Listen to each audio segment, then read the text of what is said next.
So anyways, the Q&A. I don't really rant a lot, but I can make a tutorial if y'all wanted.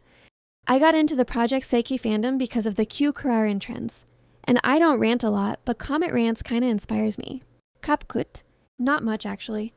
I love animals. Bunnies are my favorite, and I have 2 OCs.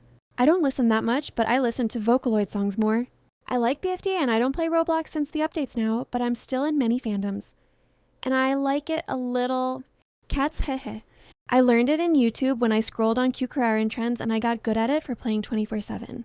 And about the people who wanted an art comp, I'll host one when I reach around 200, 250 subs, but maybe 220.